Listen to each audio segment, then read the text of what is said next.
Hello दोस्तों, नमस्ते, राम राम। मैं हूं अमित चौधरी। स्वागत है आपके अपने YouTube चैनल अमित सर जी के। जैसा कि आपको पता है, टॉप 60 क्वेश्चन लेकर आता हूं हर रोज। इंपोर्टेंट ज्योग्राफी, हिस्ट्री, सिविक्स के जो वे टॉपिक होते हैं, उन टॉपिकों पर बेसिस क्वेश्चन होते हैं मेरे टॉप 60, जिनको ऑलरेडी पूछ रहा है। आज और कल के क्वेश्चन भी पूछे गए हैं। और मैं थोड़ी सी बता दूं अपने भाइयों को कि कल और आज की एग्जाम एनालिसिस में डाल दूंगा आपके सामने कि किस किस टॉपिक से क्वेश्चन खींच रहा है। और मैं ज्यादातर बताता आ रहा हूं कि ये क्वेश्चन यहाँ या फिर इस टॉपिक से क्वेश्चन आने वाले हैं। ऑलरेडी मैं बता चुका हूँ अपनी पिछली क्लासों में, ठीक है, और वो देखने को मिल रहे हैं, ठीक है, जैसे कि आप सभी को पता भी होगी। चलो, आज का फर्स्ट क्वेश्चन आपके सामने है, इंपोर्टेंट है, ठीक है। सभी टॉपिक इंपोर्टेंट हो जाते हैं, सभी क्वेश्चन इंपोर्टेंट हो जाते हैं, ठीक है, जो भी मैं करवा रहा हूँ, ठीक है। चलो, फर्स्ट क्वेश्चन आपके सामने है, इंपोर्टेंट क्वेश्चन है कि भारतीय जो राष्ट्रीय आंदोलन के 1885 और 1905 की अवधि को क्या कहा जाता है। देखो, भारतीय राष्ट्रीय आंदोलन की बात हो रही है।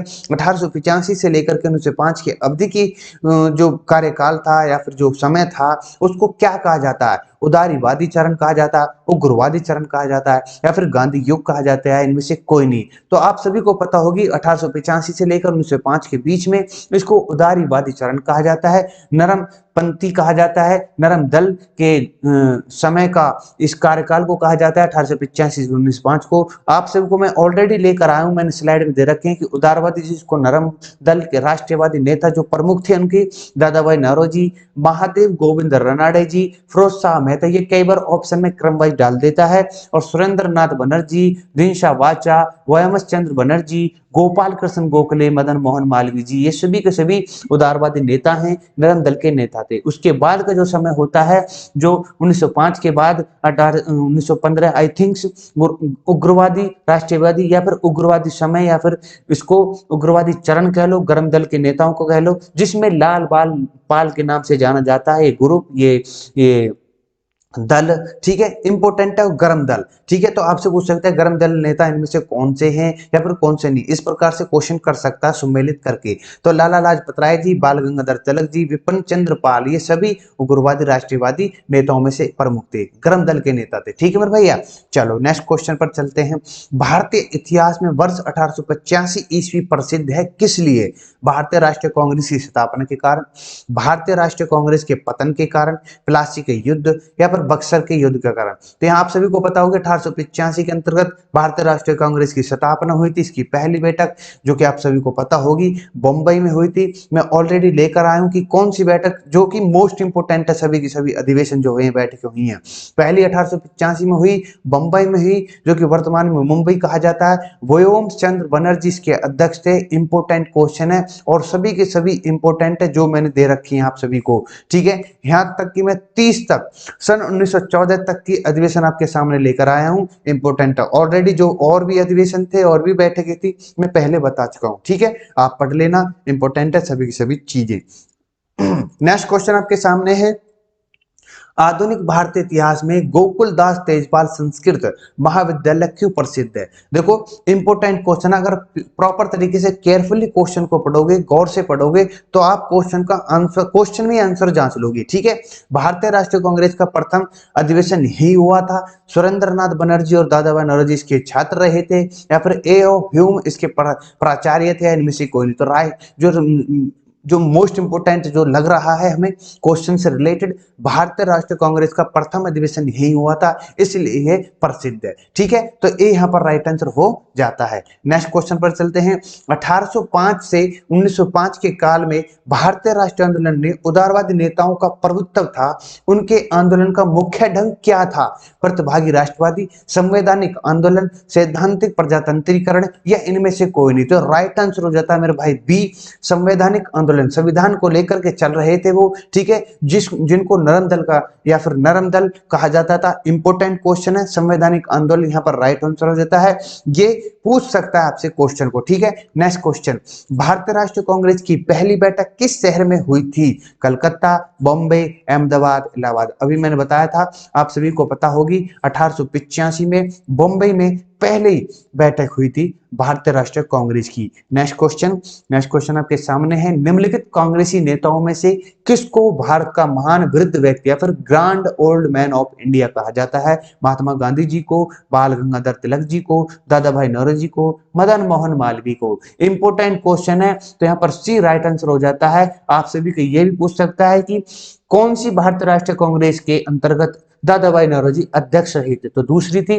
वो दूसरी कहां पर थी? इन कमेंट मुझे बताओ बैठक। ठीक है, नेक्स्ट क्वेश्चन आपके सामने है, किस गवर्नर जनरल के कार्यकाल के दौरान भारतीय राष्ट्रीय कांग्रेस बनी थी 1885 के अंतर्गत जो था? कौन था गवर्नर जनरल उस समय? तो लॉर्ड रिपन था, लॉर्ड विलियम बेंटिंग था, लॉर्ड डफरिन था, लॉर्ड कर्जन। सिंपल सा आंसर है सी डिफरेंट राइट आंसर हो जाता है। तो ये गवर्नर जनरल था भारत का। नेक्स्ट है, भारतीय विश्वविद्यालय अधिनियम 1904 किस वायसराय के काल में पारित किया गया? देखो इंपोर्टेंट है, 1904 में वायसराय कौन था? Lord Lytton, Curzon, Ripon, Hardinge. Simple है, 1800 सॉरी लॉर्ड कर्जन यहाँ पर राइट आंसर हो जाता है मेरे भाई, लॉर्ड कर्जन। ठीक है, लॉर्ड कर्जन था। इंपोर्टेंट क्वेश्चन है, आपसे पूछ सकता है। ठीक है, B is the right answer हो जाता है। नेक्स्ट क्वेश्चन, भारतीय सिविल सेवा ACS में चुने गए पहले भारतीय का नाम था सत्येंद्रनाथ टैगोर, सरोजनी नायडू या फिर लाला लाजपत राय, CR दास? तो इंपोर्टेंट क्वेश्चन है, Satyendranath Tagore is the right answer हो जाता है। A is the right answer हो जाता है, जो भारत के पहले ICS बने थे। ठीक है मेरे भाई, IPS ICS जो बनते हैं ना आजकल। ठीक है, तो इंपोर्टेंट है। Next question, Indian national Congress के संस्थापक कौन थे? व्योमकेश चंद्र बनर्जी थे, या फिर यहाँ पर संस्थापक की बात हुई ना कि अध्यक्ष की बात।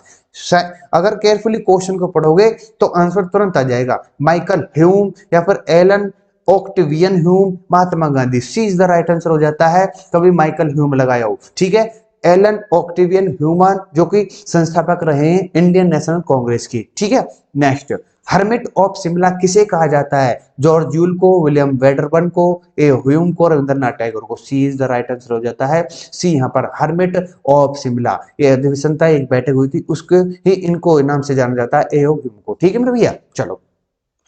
वह कौन सा प्रथम भारतीय था जो ब्रिटिश संसद के लिए निर्वाचित हुआ? देखो इंपोर्टेंट है ये भी बात। SN बनर्जी, GK गोखले, दादा भाई नौरोजी, फिरोज मेहता। देखो बात कर रहा है प्रथम भारतीय की, ब्रिटिश संसद के लिए निर्वाचित होने वाले वो दादा भाई नौरोजी थे। इंपोर्टेंट क्वेश्चन है ये। ठीक है, next, a nation in the making नाम पुस्तक किसने लिखी? दीनबंधु मित्रा, बाल गंगाधर तिलक, सुरेंद्रनाथ बनर्जी, सुभाष चंद्र बोस? तो यहाँ पर राइट आंसर हो जाता है मेरे भाई सी, सुरेंद्रनाथ बनर्जी की ये पुस्तक है जिन्होंने a nation in the making पुस्तक लिखी। ठीक है, जिसका विमोचन किया। ठीक है, नेक्स्ट क्वेश्चन, एल्बर्ट बिल विवाद किस वायसराय के कार्यकाल में उभरा था? एल्बर्ट बिल कब आया? इन कमेंट मुझे बताना है। रिपन, लिप्टन, डफरिन, नाथुर? तो यहाँ पर ए इज द राइट आंसर हो जाता है। अब आपको पता होनी चाहिए वायसराय जो लॉर्ड रिपन है ये किस समय कार्यकाल में रहा इसका। ठीक है, कहां से? तो एल्बर्ट बिल तुरंत आपके दिमाग में आ जाएगा। नेक्स्ट क्वेश्चन इंपोर्टेंट है भाई ये तो। निम्नलिखित में से किसकी स्थापना ज्योतिबा फूले ने करी है? जो सत्यशोधक समाज, दलित वर्ग मिशन, बहुजन समाज, या फिर इनमें से कोई नहीं? देखो इंपोर्टेंट क्वेश्चन है, सत्यशोधक समाज की स्थापना 1873 में करी, ज्योतिराव फूले जी ने करी और महाराष्ट्र के अंतर्गत करी। ये इंपोर्टेंट क्वेश्चन है जो मैं चीज बता रहा हूँ। ज्योतिबा फूले जी महाराष्ट्र के रहने वाले थे, उन्होंने सत्यशोधक समाज मतलब कुछ जो नीची जाति है उनकी आवाज उठाई। और ठीक है मेरे भैया, ये इंपोर्टेंट चीज है, समाज सुधारक थे, समाज सेवी थे। ठीक है, ज्योतिराव फूले जी। तो 1873 ईस्वी में महाराष्ट्र में स्थापित सत्यशोधक समाज का उद्देश्य क्या है? ब्राह्मणवाद का विरोध करना, बिल्कुल। निम्न जातियों को शिक्षित करके उनको उत्थान करना, यही राइट है। तो राइट आंसर हो जाता है सी इज द राइट आंसर हो जाता है, कॉमन सी बात है। ठीक है मेरे भाई, चलो नेक्स्ट क्वेश्चन, वर्ष 1888 ईस्वी में अरिविपुरम केरल में किसने अरिविपुरम आंदोलन चलाया? देखो अरिविपुरम जो है ये इंपोर्टेंट आंदोलन है। तो श्री नारायण गुरु ने, ज्योतिबा फूले ने, BR अम्बेडकर जी ने या VR सिंधे ने? तो यहाँ पर राइट आंसर हो जाता है श्री नारायण गुरु जी ने इस आंदोलन को चलाया था, ए राइट आंसर। नेक्स्ट क्वेश्चन, चलो अब जनजातियों की बात कर लेते हैं, इंपोर्टेंट है ये। पनियान या इरूला जनजाति किस राज्य में निवास करती हैं? आंध्र प्रदेश, तमिलनाडु, केरल, महाराष्ट्र? पनियान और इरोला जो जनजाति हैं वो आपकी तमिलनाडु में पाई जाती हैं। बी यहाँ पर राइट आंसर हो जाता है, इंपोर्टेंट है ये। नेक्स्ट, दफला और सिंगपो जनजाति किस प्रदेश में पाई जाती हैं? ये जनजातियां पूछी जाएंगी मेरे भाई, 101% बता रहा हूं मैं, रिलेट करके पूछी जाएंगी सभी सभी जनजातियां, ठीक है। नेक्स्ट क्वेश्चन, इसका बता दिया मैंने, D is the right answer हो जाता है। गोंड जनजाति का निवास क्षेत्र है केरल, हिमाचल प्रदेश, आंध्र प्रदेश, त्रिपुरा। इन कमेंट मुझे बताना, गोंड जनजाति जो कि देश की सबसे बड़ी जनजाति मानी जाती है, ये कहां पर अधिक पाई जाती है? नेक्स्ट, निम्नलिखित में से केंद्र शासित प्रदेशों में ओंजो जनजाति के लोग किस में रहते हैं? देखो केंद्र शासित प्रदेश की बात हो रही है यहाँ पर, अंडमान निकोबार द्वीप, दादर नगर हवेली, दमन और द्वीप, लक्षद्वीप। सिंपल आंसर है ओंजो जनजाति जो है, ए यहाँ पर राइट आंसर हो जाता है, ओंजो जनजाति। मैं वन लाइनर में भी लेकर आया हूं, ठीक है। आप चिंता मत करो किसी भी चीज को लेकर के, ठीक है, सभी चीजें मैं सभी प्रॉब्लम को हल कर दूंगा यहाँ पर। नेक्स्ट क्वेश्चन है, आदिवासी सहरिया का संबंध किस राज्य से है? गुजरात में, उड़ीसा से, राजस्थान से, महाराष्ट्र। ये सहरिया, भील, ये सभी जनजाति कहां पर मिलेंगी? C, Rajasthan is the right answer हो जाता है। देखो मैं लेकर आया हूं प्रमुख जनजाति, जैसे आंध्र प्रदेश में है चेंचू, कोचा, गुडवा, जाटपा, मतलब यहाँ पर गोंड जनजाति इज द राइट आंसर हो जाता है, मैंने बताया। तो गोंड यहाँ पर इंपोर्टेंट है, ठीक है, उनको मैंने थोड़ा ब्लू कर रखा। असम में, नागालैंड में खासी आ सकती है, नागा आ सकती है, आंगमी आ जा सकती है, ठीक है मेरे भैया, कुकी भी आ जाती है, ठीक है, जो कि मणिपुर के अंतर्गत मिलती है मुझे लग रहा है, ठीक है, कुकी। झारखंड जो है संथाल, असुर, बेगा, बंजारा और भैया गोंड, खरिया, खोंड, ये इंपोर्टेंट है। कोल, भील भी यहाँ पर झारखंड में मिलती है। महाराष्ट्र के अंतर्गत पश्चिम बंगाल, हिमाचल प्रदेश, मणिपुर के लिए कुकी इंपोर्टेंट है, मेघालय के लिए खासी इंपोर्टेंट है, त्रिपुरा के लिए संथाल, भील, भूटिया, ये सब भूटिया इंपोर्टेंट है, ठीक है, सभी की सभी इंपोर्टेंट है। बात कर रहे थे अंडमान निकोबार की, तो जिसमें ओंगी, आरबा, उत्तरी सेंटली, अंडमानी निकोबारी, सोपानी जनजातियां पाई जाती हैं अपने केंद्र शासित प्रदेश के अंतर्गत, ठीक है मेरे भाई। चलो नेक्स्ट क्वेश्चन पर। अभी मैंने बात करी राजस्थान की जनजाति भील, मीना, डोगरी, सहरिया, तो सहरिया यहाँ पर राइट आंसर हो जाता है फिलहाल, तो D is the right answer हो जाता है। नेक्स्ट, मुंडा जनजाति कहाँ निवास करती है? बिहार, झारखंड, मध्य प्रदेश, उड़ीसा। अभी मैंने बताया Jharkhand is the right answer हो जाता है, बी यहाँ पर राइट आंसर हो जाता है। देखो सभी सभी जो इंपोर्टेंट है मैंने वन लाइनर करवा दी, और भी ज्यादा इंपोर्टेंट है उनको मैं आपके सामने लेकर आया हूं, ठीक है।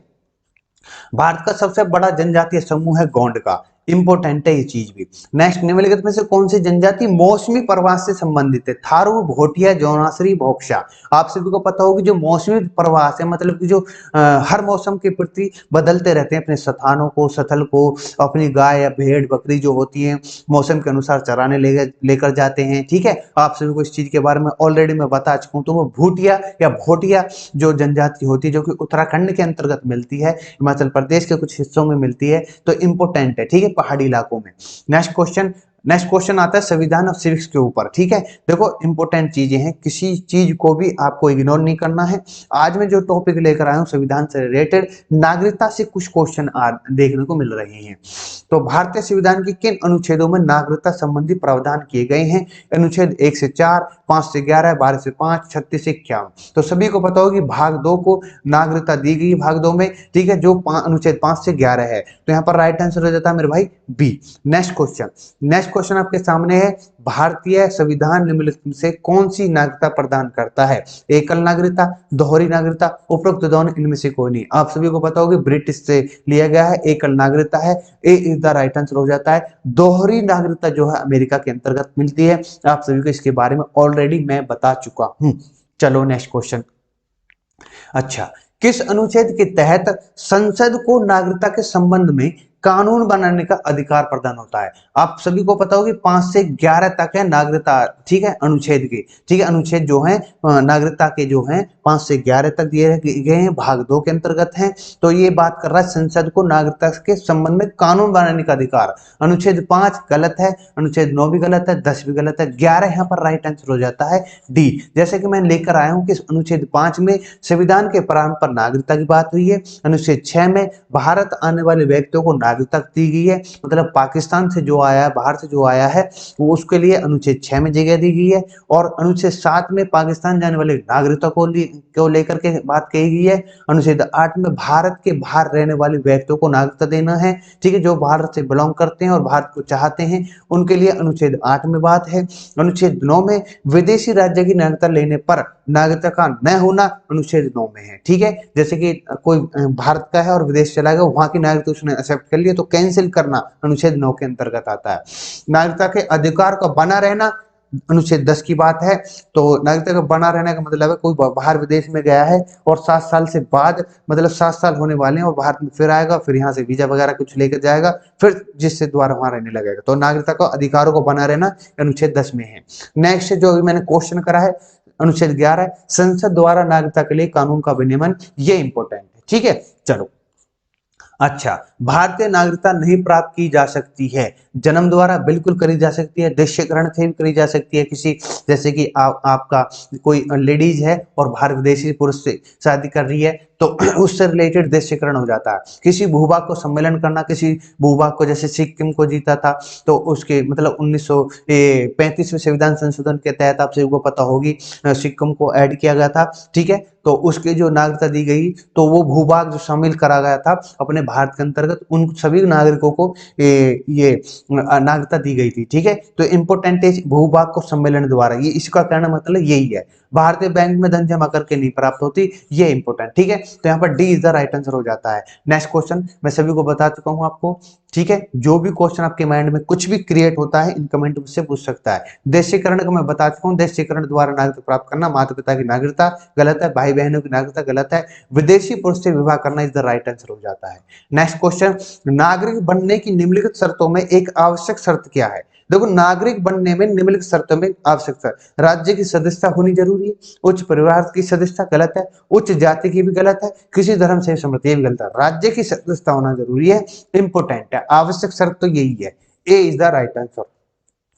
नेक्स्ट है, पाकिस्तान में आकर, देखो अभी मैंने अनुच्छेद करवाया था आपको, भारत में नागरिकता प्राप्त करके संबंधी प्रावधान का वर्णन निम्नलिखित में से किस अनुच्छेद में वर्णित है? अनुच्छेद 6, 8, 9, 11, आप सभी को बताया मैंने, ए इज द राइट आंसर हो जाता है। जो बाहर से आ रहा है भारत में नागरिकता प्राप्त कर रहा है, या फिर पाकिस्तान से आ रहा है भारत में नागरिकता प्राप्त करता है, अनुच्छेद 6 के अंतर्गत दिया गया है।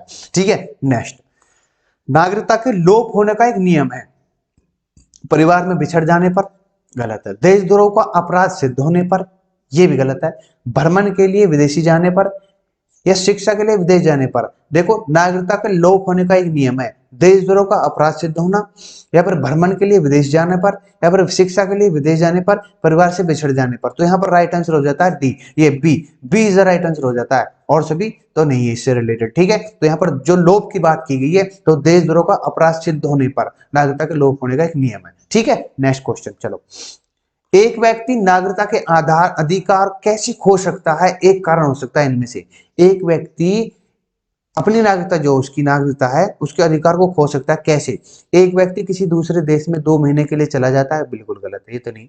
एक व्यक्ति दूसरे राज्य को नागरिकता ले लेता है, या फिर एक व्यक्ति राज्य के लिए कर्तव्यों का प्रदर्शन नहीं करता, एक व्यक्ति बहुराष्ट्रीय कंपनी में काम करता ही नहीं। तो यहाँ पर बी राइट आंसर हो जाता है, एक व्यक्ति दूसरे राज्य की, दूसरे देश में जाकर के नागरिकता ले लेता है, तो ये मेन कारण हो सकता है। ठीक है, नेक्स्ट क्वेश्चन, निम्नलिखित में से कौन सी शर्त भारत की नागरिकता प्राप्त करने के लिए नहीं है? अधिवास, बिल्कुल राइट है, पंचक्रम यस है, वंशक्रम से प्राप्त है, पंजीकरण से भी है, लेकिन संपत्ति स्वामित्व से नहीं है, यहां पर ये गलत हो जाता है। नेक्स्ट क्वेश्चन, भारत की नागरिकता निम्नलिखित में से किस प्रकार प्राप्त की जा सके? जन्म से कर सकते हैं, बिल्कुल, वंशानुक्रम से बिल्कुल, दृश्यकरण से भी बिल्कुल, तो यहाँ पर उपरोक्त D is the right answer हो जाता है, सिंपल है। ठीक है, नेक्स्ट कुछ क्वेश्चन रह रही है, बस टेंशन ना लो। नागरिकता प्राप्त करने के व खोने के विषय में विस्तार से चर्चा कहां की गई है? भाग 2 में, या फिर 1955 के नागरिकता कानून में, या फिर संविधान की प्रथम अनुसूची में, संसद के विविध अध्ययनों में। देखो, बात की गई है अनुच्छेदों में तो उसके नियम और कानून कुछ ऐसा बताया गया, लेकिन जो विस्तार रूप से विषय के रूप में बताया गया वो 1955 के नागरिकता कानून में बताया गया है। ठीक है, नेक्स्ट, नागरिकता अधिनियम 1992 के अनुसार किसी भी बच्चे को भारत में जन्म लेने का कारण स्वतः भारतीय नागरिकता नहीं दी जाएगी, या फिर भारतीय पुरुषों से विवाह, ये गलत है। ठीक है, भारतीय पुरुषों से विवाह, ये सभी गलत है, यहाँ पर सी राइट आंसर हो जाता है, ऐसा क्वेश्चन नहीं आएगा, थोड़ा बड़ा चढ़ा करके। ठीक है, नेक्स्ट क्वेश्चन चलो। नेक्स्ट क्वेश्चन, कितने वर्षों तक लगातार बाहर रहने पर नागरिकता समाप्त हो जाती है? वो है 7 वर्ष। ठीक है, ये दिमाग में फीड कर लेना, ये क्वेश्चन डायरेक्ट पूछ सकता है। निम्न में से किस स्थिति में किसी भारतीय व्यक्ति को भारतीय नागरिकता समाप्त हो सकती है त्यागने की, पर्यावरण पर वंचित किए जाने पर, सभी सभी सभी सभी is the right answer. Next है, निम्न से किस व्यक्ति को लिए किसी व्यक्ति को भारतीय नागरिकता में वंचित नहीं किया जा सकता? निर्वाचन के दौर बिल्कुल, और आपातकालन के दौरान बिल्कुल, युद्ध के दौरान बिल्कुल। तो सभी के सभी इसका राइट आंसर हो जाता है, वंचित नहीं किया जा सकता इन चीजों को लेकर के। ठीक है, नेक्स्ट क्वेश्चन, भारतीय संविधान में नागरिकता के प्रावधान कब लागू हुए? 1950, 1949, 1951, 1952। सभी को पता होगा 1949 में ये लागू किया गया था, इंपोर्टेंट है। नेक्स्ट है, भारतीय संविधान के अंतर्गत भारत के नागरिकों को वह कौन से अधिकार प्राप्त हैं जो गैर नागरिक को प्राप्त नहीं है, जिसकी नागरिकता भारत की नहीं है? तो वो कुछ सार्वजनिक पदों की पात्रता है, संसद में विधानमंडल के सदस्य का होना अधिकार है, अनुच्छेद 15, 16, 19 द्वारा प्रदत्त मौलिक अधिकार है। सभी के सभी इसका राइट आंसर हो जाता है, जो कि भारत के एक नागरिक को प्राप्त होती है सब चीज, लेकिन गैर नागरिक को प्राप्त नहीं हो सकती है चीजें। ठीक है, तो सभी चीजें इंपोर्टेंट है। आज की क्लास में जितने भी क्वेश्चन, मतलब 60 से ऊपर क्वेश्चन होंगे, ठीक है, लगभग लगभग, ठीक है, जो सभी के सभी इंपॉर्टेंट है। ठीक, तो आज की क्लास में इतना था अपने भाइयों के लिए, और इंपॉर्टेंट है। मिलते हैं नेक्स्ट क्लास में। जय हिंद, जय भारत। ठोके जाओ क्वेश्चनों को, ठीक है, रट्टा मारे जाओ। ऑलरेडी पीडीएफ पढ़ी है अमित सर जी के टेलीग्राम पर, डिस्क्रिप्शन में लिंक है।